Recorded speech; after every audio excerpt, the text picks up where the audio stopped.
I'm Michael Pauly, and you're listening to The Featured Voice with Jacques, an audio flow podcast series. Lend these 6 narrators your ears, because they deserve to be heard.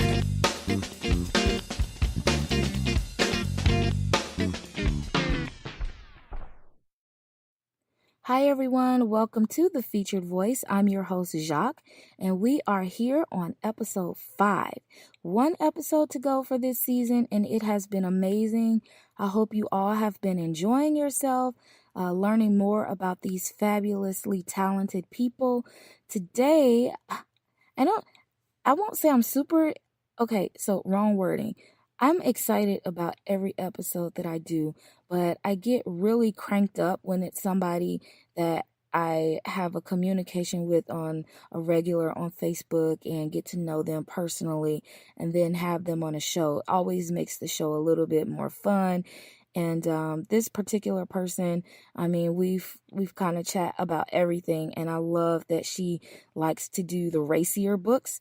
And you're going to learn a little bit more about her as well and her work. And hopefully you will go by and pick up some of those racier books and add them to your Audible libraries. So I'm excited to chat with and introduce you guys to Lacy-Laurel. Hi, Lacy. Welcome to The Featured Voice. How's it going? Doing good. Good. Well, happy 2018. Doesn't Yes. that sound weird?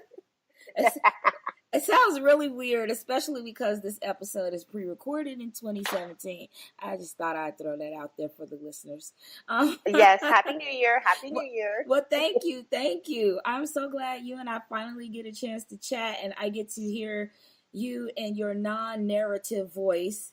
And so, yes. Yeah, that's always fun because, I just realized a couple months ago that most people who narrate or do voiceover actually have a narrating voiceover voice that's not their natural voice.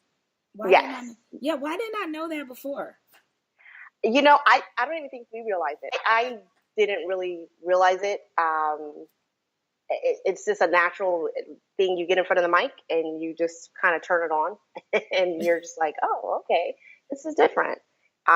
In real life, I feel I have a very high-pitched, squeaky voice, especially when I get excited. And so, of course, I can't narrate like that. So, yeah, because nobody wants to hear a high-pitched squeaky all day. But no, I think your voice sounds great. So basically, what you're saying is you'd rather you sound like your narrative voice than your regular voice.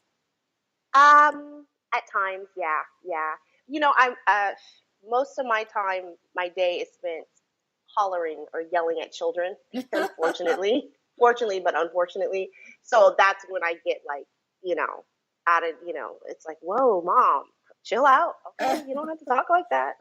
So that's funny. And so I've been listening to a couple of, actually, you know what? I've not listened to any of your audiobooks yet. I've been following you on ACX basically and listening to all your demos because my little side business, and so I found that because I always gotta hustle, right? There's always a side. and so I am totally in love with your sound, and thank you. Well, and you're welcome. And so it's always fun when people like me and other listeners kind of happen upon people. We didn't know you were out there, and then when we did, it was kind of like, oh my gosh, she's amazing. And so I just want to know, was this always a thing for you? What's your background, and how did you actually find your way into becoming an audiobook narrator? Okay, no, it was not always a thing for me at all whatsoever. I have a degree in speech pathology and audiology, concentrating in audiology, and then I have an MBA. Oh. My husband would have preferred if I went to nursing school, and I did take all the prereqs to do that. His mom was a nurse. A lot of people in his family are nurses. His grandmother. so that's what he grew up with. And when his parents have both passed away, and when they were passing away, I was one of the people who really stepped in and took care of them. And so he just kept saying, you need to be a nurse. You do it naturally. But I can take care of my family, but going there every day and taking care of others, it's more than just the caring for people part. So, I mean, there's so many things that go into it. I worked for a hospital for 6 years. So I just knew that's not really going to work. But when I was in high school, I always acted in junior high school, always did the plays, and was a little bit of a theater geek. But as I got older, life just happens. And I was never in a position to really take it seriously. But I always loved to read, and would always have a book in my hand and always devouring things. And then I met my husband and had kids and kind of fell out of that. And when I had my last children, I have 5. My last 2 are twins. And so I spent a lot of time towards the end of that pregnancy in the bed because I was put on bed rest. I was hospitalized. And so I started reading again. And that was right around the time of 50 Shades of Grey. And not Divergent, Mockingjay. What's the one? The Hunger Games. These were the movies and the stuff that was coming out. And so I started with like Harry Potter, just devouring it because I never read it before then because I never had the time. And then it just went on to Hunger Games. And then by the time that I got to 50 Shades of Grey, I was sitting down feeding my twins all the time. So I just started reading and reading. And then they got old enough to where I didn't, I wasn't breastfeeding them anymore. So I could get up and do stuff, but I had all this housework to do. And I happened upon an audiobook of a book that I had been reading. And from there, it was just like a fire just lit. I would devour audiobooks because I needed something to occupy me so that I wasn't just sitting there folding clothes all day or cleaning all day. And I came upon a not so well narrated audiobook. And I thought, I could do this. What is, oh no, of course, having that whole bravado that you have when you have no idea what really it takes to get into it. Right. And then I happened upon the ACX online, and they kind of make it really easy, or they make it seem really easy. Just do this and that, and there you go, And a certain part of it can be really easy, but it's like, once you fall down the rabbit hole, you just keep going and going. And it just really brought me full circle with things that I love to do, which is acting from when I was younger, and my love of devouring books. I mean, I'm an adult now, so I generally tend to go towards the more adult contemporary or contemporary romance, even just in my reading and listening. But growing up, my sister and I are 5 years apart. So I was not into the things she was, and I was always with a book in my hand, always with a book in my face. And it just kind of brought me full circle to that, and being able to work for a living and have to read to do that work was just like, yes, I want to do this. And I just kept going and going and going. And now it's kind of,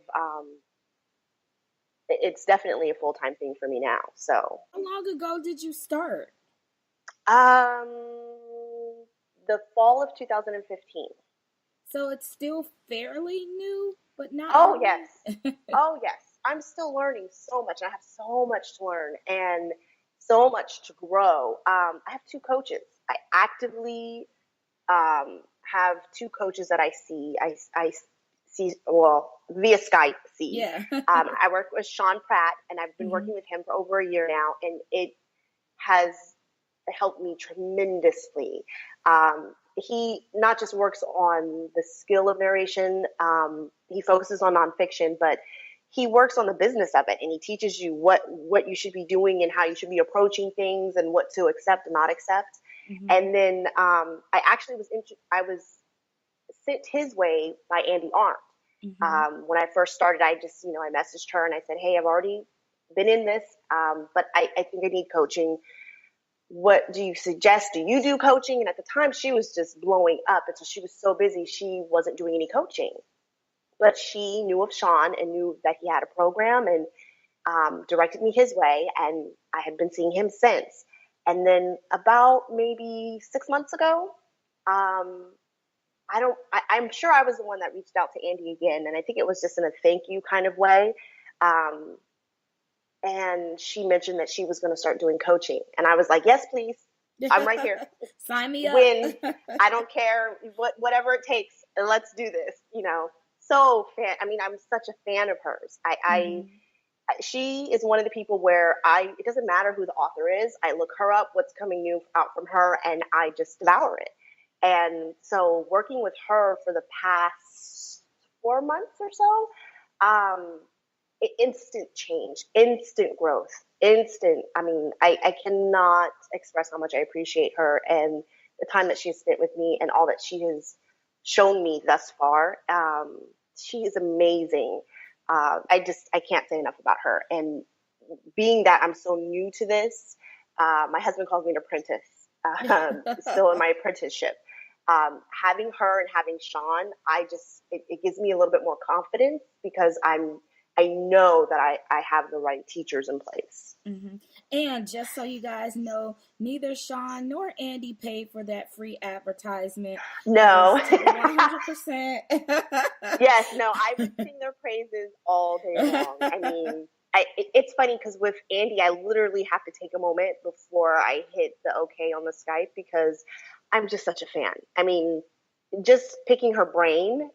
But then when we get into the coaching and I'm reading and she's directing me and giving me clues and tips, it's just, if you don't have a coach and you're in a narration, she even does like a beginning narration coaching thing for people who haven't gotten into it.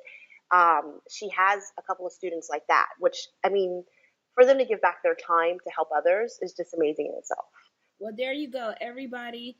This episode is now over because we've given you everything you need to know about it. If you want to get into narration, there you go. You look up Andy and you look up Sean. They're both on Facebook. They're both on Twitter. They tweet pretty. Andy's very good with tweeting. She's a big Twitter person. Sean. So is Sean. But Andy out tweets him. I see Sean on Facebook then. But so yeah, there you go, everybody. And so we are excited that you've been able to be the apprentice of two great people who are in the industry. And so thank you to Andy and Sean for giving us Lacey.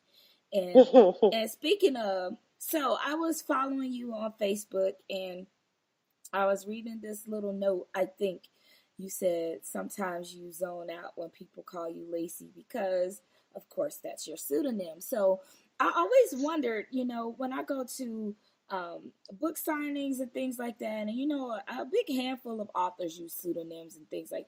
So I'm always wondering, how is it that they get into their mind that that's the name that they're working with today? And I always figure that they would zone out too. So what are you doing to combat that and realize that you're Lacey? That's your name now. Having the Facebook is a huge thing because it's a page, like a person's page, but it's just for Lacey and mainly the people that I meet during narration or the audiobook groups, those fans that are part of the audiobook groups or even just the author groups, that really kind of helped set it aside for me. Mm-hmm. When I'm on my, and I'm not even on my own Facebook page as much as I am on Lacey's page. Mm-hmm. But when I'm on my own, it's just, oh yeah, no, this is me. This is mom. I've got 5 kids. I'm the daughter, it just kind of takes me into a different place. And then of course, when I work at home and I kind of commandeered our walk-in closet because it was huge. And I said, hey, I could use this space. So once I shut that door, I kind of just turn it on. Being that I work at home and I have little ones, I am getting the knock or the bust in a lot. That kind of jolts me out of it. But just the separation. I think I try to, I'm able to separate with those things, and that helps me focus and get into the work mode a lot I, easier. I love it. It kind of reminds me of role play. Yeah. Well, Yeah. Well, it's like split personality, Yeah. and so my husband hasn't complained too much about, oh, you're a different person now, I just, but he doesn't listen to my stuff either, though. So Really? no, I That's mean, like, I kind of don't want him to. I'm so critical of myself, and he's listened to some things, and I just kind of give him this look like, okay, I don't even want to know your opinion. Just, okay, give me back the microphone. He thinks it's cool, but he's just like, because I won't let him really take a step into that world, so he's hmm just kind of like, yeah. Well, that's odd. I totally think you should have him listen to find your dirtiest book and say, Oh well, here, listen to he this. he he hears it when I record, because like I record out of our bedroom, Uh-huh. and so when he's trying to hide from the children, because that's our number one thing now is we hide from our children. Um, Oh gosh. he'll be in the bedroom, and he can kind of hear some of the more colorful parts, and he's just funny. I mean, he's really funny about it, because when I started, I asked him, do you mind if I do these types of things? He was like, well, what do you mean? What does this entail? Let me read. What are you talking about? He didn't understand. Uh-huh. And then I gave him something to read, and he goes, if you think you can do that, go right ahead. He thought that was the funniest thing. And so I think it was like one of the first times where he actually was home when I was recording, and he heard it getting more colorful. And so he busts in like, you're starting without me. Where are you? What are you doing? And I'm like, okay, you're too much. This is ridiculous. Oh my Go gosh. away. And he's all, no, can I just stay in the room? And I'm like, no. Oh my gosh. First of all, it's funny that you said more colorful because and he burst in the room and said, you're starting without me. So let me tell you, you guys, that just gives you a little bit of information or the inside scoop on the kind of things that Lacey, what an appropriate name, by the way. Yes. My best friend gave it to me. I asked her. Well, I have another name, Andrea Mitchell, and she does the stuff that my children can listen to. Mm-hmm. And when I kind of knew that I was going to go in a more adult direction, I said, I think I need to think of a different name, so that, because, Andrea Mitchell is technically my name. It's my middle name and my maiden name. Okay. And so I told my best friend, I said, I think I need to think of something, a little bit more appropriate for the material that I'm going to be doing. And so she said, oh, I want to pick it. And so we're giggling like schoolgirls. And she comes up with like, I think it was like 3 or 4 names, and Lacey was one of them. And then I was like, okay. And she goes, what about the last name? And I said, I don't know. And my husband he grew up on a street called Laurelwood Way. Mm-hmm. And so I was like, I think I'm going to use Laurel. We could do lacy-laurel. And she just loved it. And she's the one that kind of talked me into, yeah, that's it. You need to do that. You do that. And it just kind of took off from there. I love it. I love always hearing how people came up with their pseudonyms because, most people have some type of a street that's named in there. I should totally do a show on like how to make up your pseudonym, or just a fun pseudonym show. And so mine, let's see, I grew up on a street called Taney Street. Well, have you heard of the whole stripper name thing? I have heard of the stripper name, the name of your first pet, and the street. Your street name. So my first pet. See, that wouldn't work though because he was a boy. What were you naming your pet? I was like, that just is nothing sexy about P.D. Taney. It's just not. That's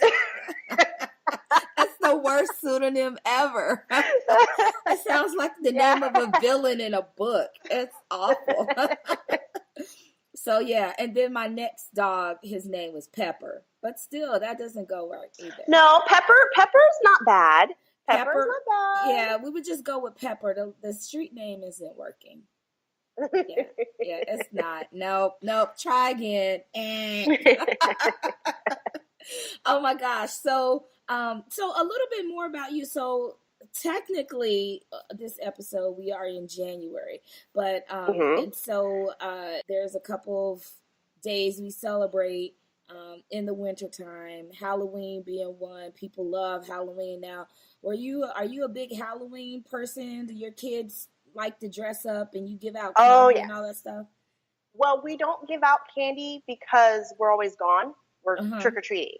So Right. we leave. We're one of the people that leave it. Well, last year my niece was here, so she passed out. She had a ball doing that. She was new to the neighborhood, so she kind of got to see the kids that go to her school, and it worked out. This past year, she kind of left us. She wanted to go hang out with her cool friends, so we just left some candy at the door, and we go walking around. And my husband can generally be talked into dressing up. Um, I have a costume too. It just depends on my mood. My kids are all full blown superhero. Let's go. Come on, mom. Uh huh. And we walk around for, I mean, people come to our house, our close friends or family come to our house. My son's godparents and godsisters, and our cousins that live in the neighborhood. And we just walk around.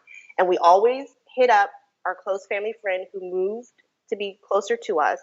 He lives down the street, and he's never home.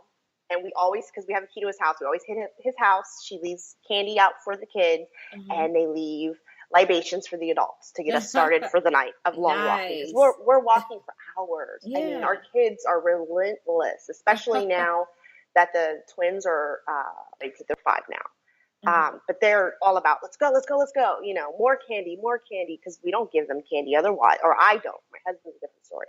So they love it, and they want to do the pumpkin. They love going to the pumpkin patch. When they get a little bit older, they want to try to make a haunted house with the front of our house. We have a little Mm-hmm. in area. I told them that when they get old enough to be able to do it themselves, then I would allow them to run with it. Um, so yeah, and it's funny because we have family members that do not believe in Halloween at all, Mm-hmm. and one of our favorite aunts. And the year that I had the twins, she came and lived with us while I was on bed rest. And Mm-hmm. Halloween was one of the holidays because they're born in November. And the kids didn't get to celebrate Halloween at all because she was here. And I wanted to be respectful of her, for all she was doing for us. And they were just like bummed. Like, I didn't realize how much we really put into it until they couldn't have it. And she took them out to the ice cream parlor, to she understood that they were used to having this, but that they weren't getting it with her. Um, but I think when that happened is when my husband and I kind of realized we really do play up Halloween a little bit around here. Yeah, and yeah, it's kind of like a lot of people look at Halloween as a different version of Christmas, and the gifts are the candy, and Yes. and Yes. you kind of tap into it's I guess it's okay to dress up and be something different, and I mean it's one day. I don't count it as a holiday. It's just a regular day for me because to me holidays means you're off work. So most of Yes. And you don't get off work for Halloween. I mean, like, you nope. if it's on a weeknight, you're just walking around. And it's like, oh, hey, time to go to bed now. Let's go. For me, it's more for the kids. I always enjoy doing activities with the kids, and um, it gives us stuff to do together as a family. And we have fun with it. I mean, Yeah. my kids are 11 and under. It's all about the fun right now, all about Yeah. the fun, because in a That couple of sounds years, good. it's going to be all about the college. So, Yeah. Yeah. I You have given them childhood. exactly. Have fun with them while you can. So okay, so let's jump into your audiobooks, okay? So Okay. you've been doing this about 2 years, almost three. It's coming up on a 3 year anniversary somewhere in 2018, I'm assuming. And so Hmm. what are some things that you think you've learned since you first started? I know that you gone through some coaching and some training and things like that, but as far as selecting what books you want to do, and also about different techniques and characters and things like that, what are some things that you've learned since you started, that's different now since you've been kind of into it a little bit? Um, I've learned a lot about my limits.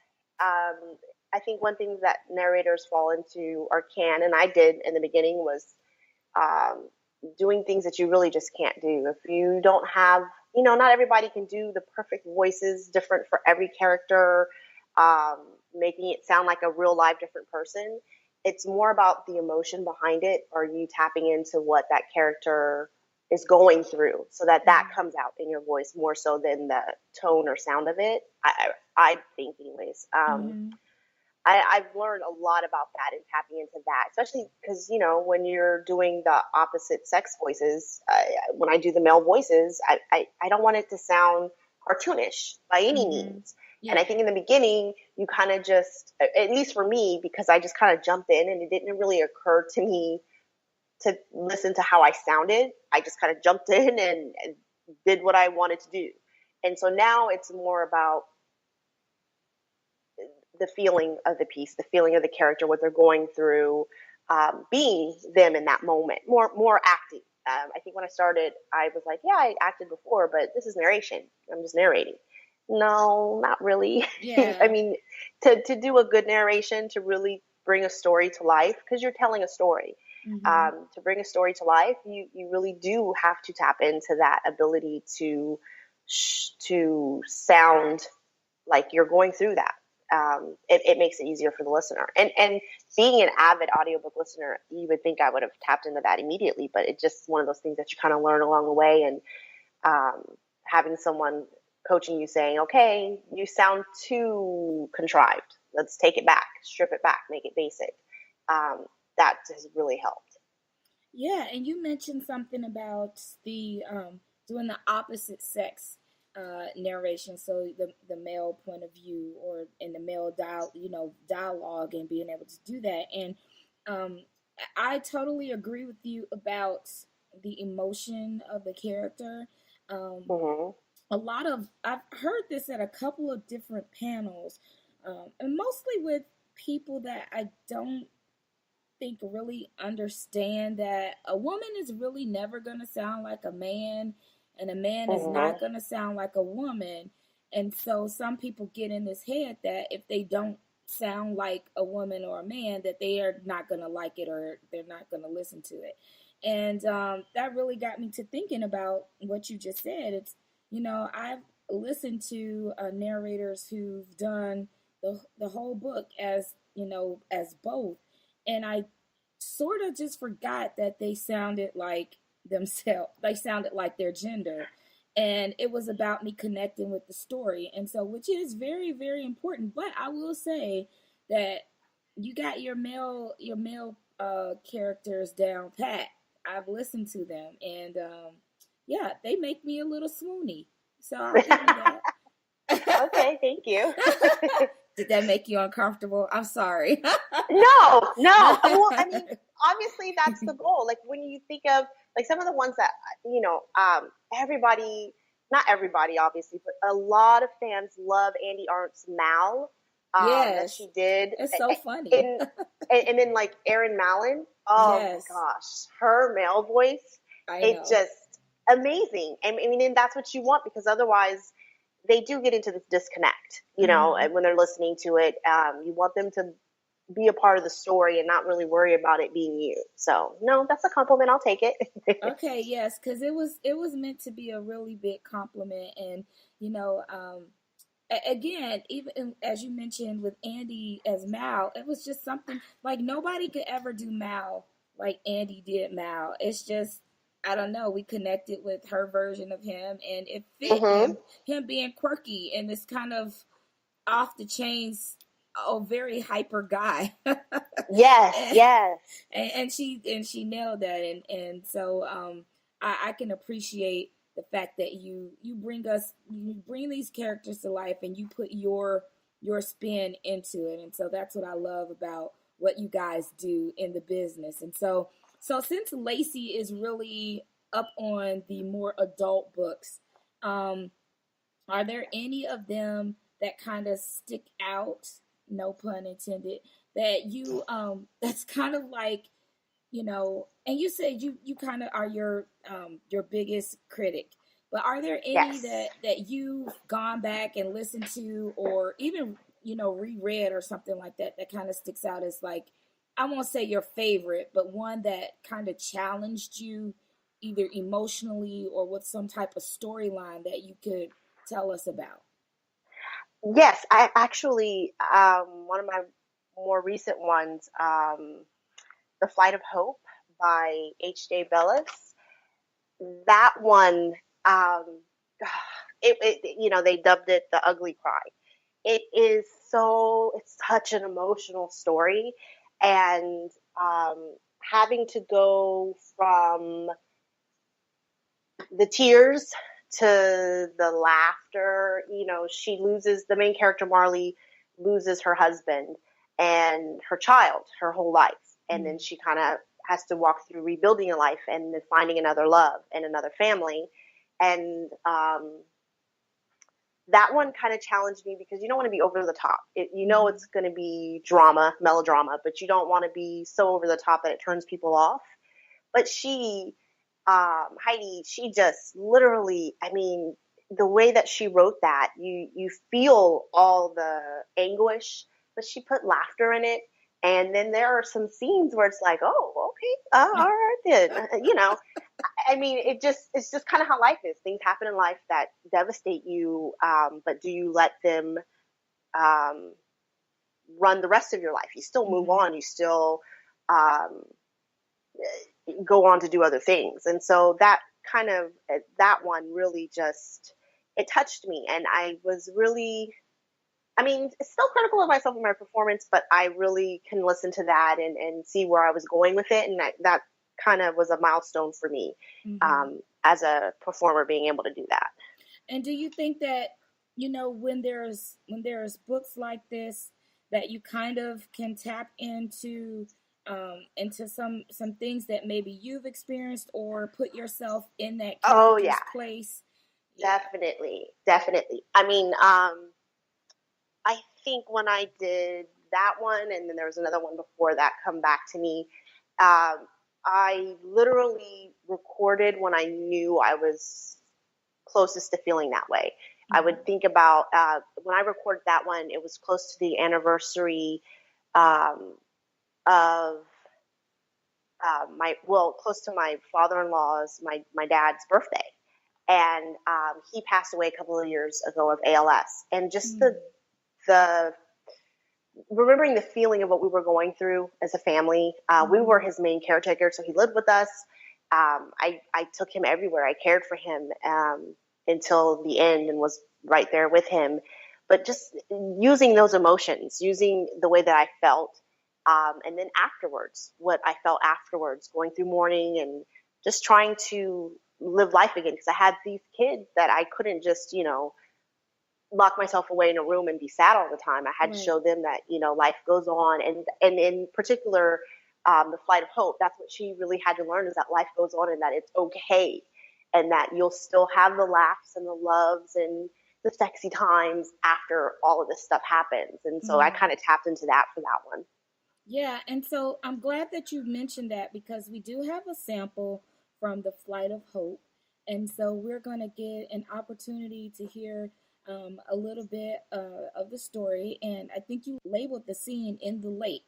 So we're going to take a listen to it, and then we'll come back and chat a little bit more. And so can you remind us who the author is for The Flight of Hope? It's H.J. Bellis.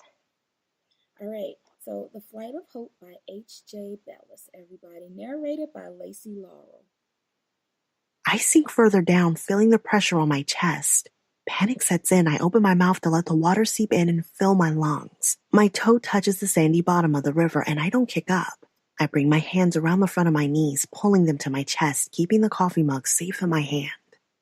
I hear Bentley's voice whispering into my ear. A fight for your life. Live, birdie. When my butt hits the sandy bottom, I gulp in a large amount of water. Then my body is jolted forward. It's as if someone's hands are on me, pulling me up. I battle against the force, kicking away from it, but it's too powerful. My body is sucked back into the current of the river until I'm surfacing, sputtering and gulping for air. I glance down at the mug once the coughing fit is over. His face shines back at me. I trudged to the shore with the overwhelming urge to slam the coffee mug into the bank of rocks.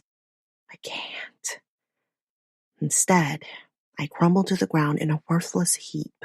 The rocks form a bed of heat from the sun, and I close my eyes. This time, no nightmares come as I sober back into reality.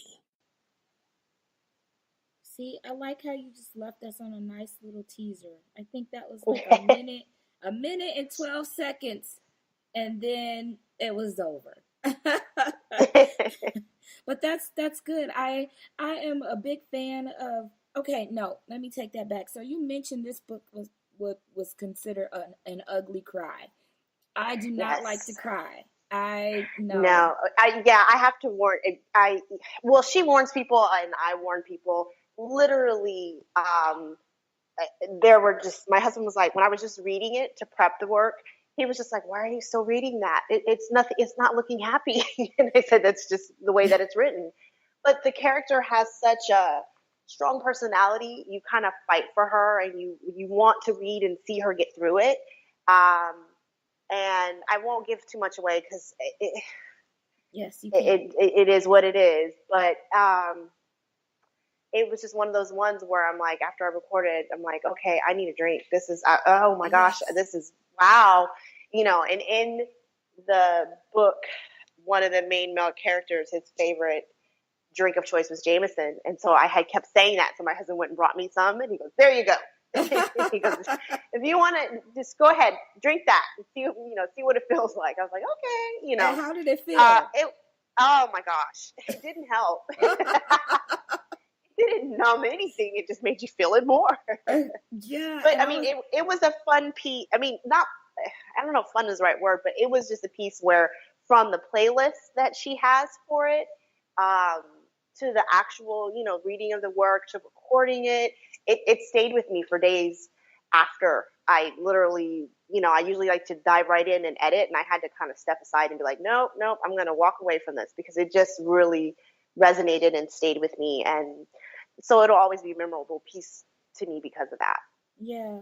And I was gonna ask, when you and others have those books that become so emotional, like how do you get yourself back into a different mindset outside of, okay, I might need a drink, hopefully that'll help, but do you have something else that kind of balances you or rebalances you so that you can emotionally get yourself back together? Usually for me, it's my kids. I mean, and they can almost do it instantly because for them, everything is, especially like my daughter, she's so over the top. Everything is so important and so I've got to yell to get my point across. So from the moment that I step out, and come out into the area where they are, they almost always do something instantly that just brings me back. At least brings me back enough to be able to function day to day. And it'll still resonate with me in the back of my mind, but just the day-to-day stuff that we do with them.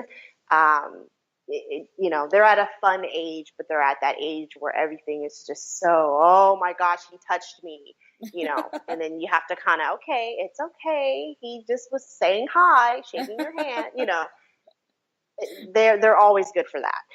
Yeah, I love it. And so when you're not working, I know that you kind of got a big family there. I'm a little bit jealous. I'm an only child, so it was just always me and the pet that Uh-huh. would never be a good pseudonym.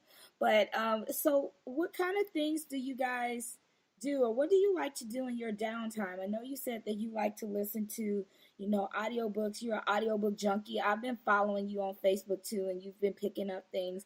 But what's your other outlet with your family? What do you guys like to do together? Movie time is huge. We don't go to the movie theaters because there's just too much of us. It's too expensive. Yes, But two but people we is will. $40. It's Yeah, $40 just for two. exactly. We will pay-per-view is main thing in our household. But my kids are really busy. I mean, they're super busy. The older ones are all into karate.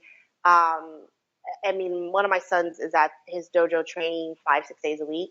So a lot of what we do will just turn into the things that we have to go to and making it a family thing.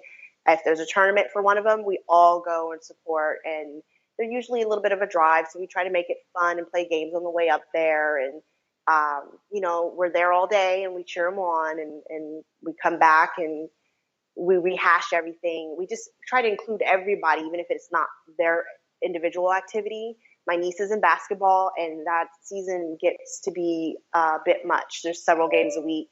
So we just try to make sure everybody is involved. Yeah, that sounds like fun. It sounds like fun, and I'm so excited we got a chance to finally chat. And I will be checking out a few of your books under Andrea Mitchell as well as Lacey to see what I can add to my playlist. And I hear you got people. There's people in the back. Hey. Yes, yes. Which is fine. It's fine. So before we go, can you tell everybody how they can find you? Well, I'm under Lacy Laurel on Facebook. I have both a professional and a personal Facebook page for Lacey. Mm-hmm. I'm always involved in author groups or there to chat. It's hooked up to your phone, so you get the notices and you just kind of jump right in. I have my website as well, www.lacy-laurel.com. And that really is just to let people know what I've got going on, and has samples, and it shows you where you can get the things that I already have out. And of course, I have Twitter. Most people have Twitter nowadays. It's an easy way just to shout out information. Yes, it's very quick. And so I want to thank you so much for being a part of season 3. I almost forgot where we were. Season 3 of the Featured Voice.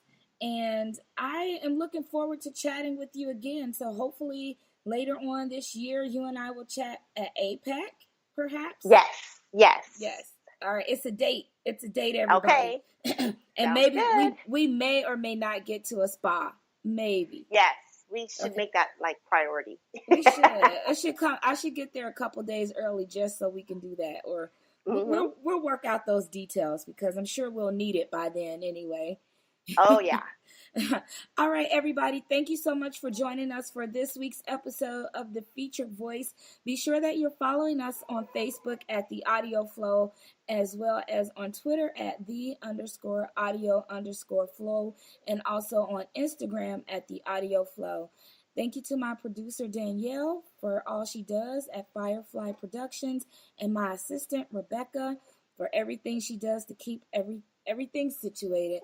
Until next time, everybody, have a great week. Thank you so much for joining us for this week's episode of The Featured Voice. Be sure you go and check out today's guest Audible library at audible.com. If you're new to audiobooks, be sure to download your free audiobook today. Go to audibletrial.com/The Audio Flow. Again, that's audibletrial.com/The Audio Flow for your free book.